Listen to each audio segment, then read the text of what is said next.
ये मैं देख रहा हूं इनकी इकोसिस्टम तमिलनाडु में प्रक्रिया चल रही थी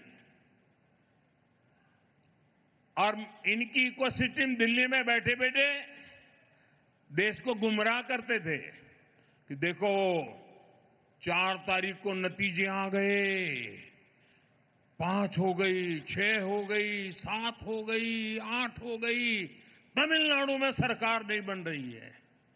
अरे भाई, केरल में तो पूर्ण बहुमत है, वहां तो बना लो। ये इकोसिस्टम केरल के लिए चुप है, नेता नहीं तर्क पा रहे।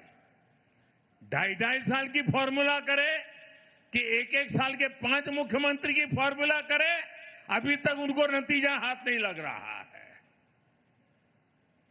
और अपने पार्टी के नेताओं को भी वादे करना और फिर पीठ में छुरा भोंकना।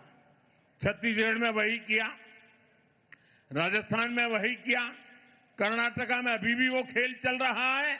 अब केरला की बारी है। साथियों, हिमाचल में तो कांग्रेस सरकार के हालत सुनकर के आप हैरान हो जाओगे।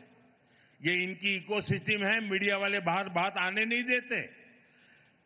हिमाचल की हालत ये है, वे सरकारी कर्मचारियों को उनकी सैलरी तक नहीं दे पा रहे हैं।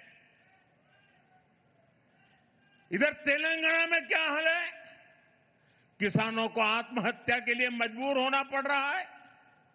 यानी कांग्रेस जहां पर भी है, वहां या तो शाही दरबार की खातिरदारी में खजाने की लूट हो रही है या लूटे हुए पैसों के लिए झगड़ा हो रहा है।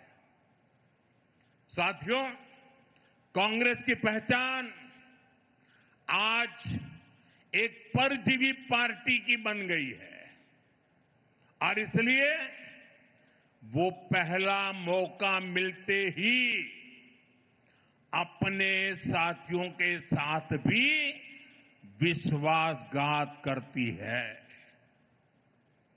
और इसलिए ही कहा जाता है कि कोई ऐसा सगा नहीं जिसे कांग्रेस ने ठगा नहीं। अभी तमिलनाडु में ही देखिए,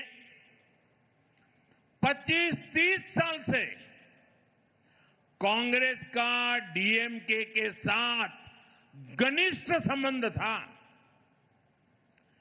डीएमके के साथ गठबंधन ने कितनी ही बार कांग्रेस को संकटों से बाहर निकाला और 2014 के पहले 10 साल उनकी जो सरकार थी वो भी डीएमके के कारण टिकी थी।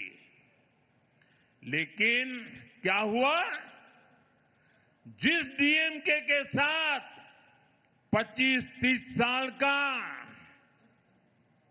जीने मरने का नाता था, हर पल जो डीएमके कांग्रेस की भलाई के लिए काम करती थी, लेकिन जैसे ही सत्ता का खेल कहीं और मुड़ गया तो सत्ता के लालच में सत्ता भूखी कांग्रेस ने पहला मौका मिलते ही डीएमके की पीठ में छुरा भोंक दिया।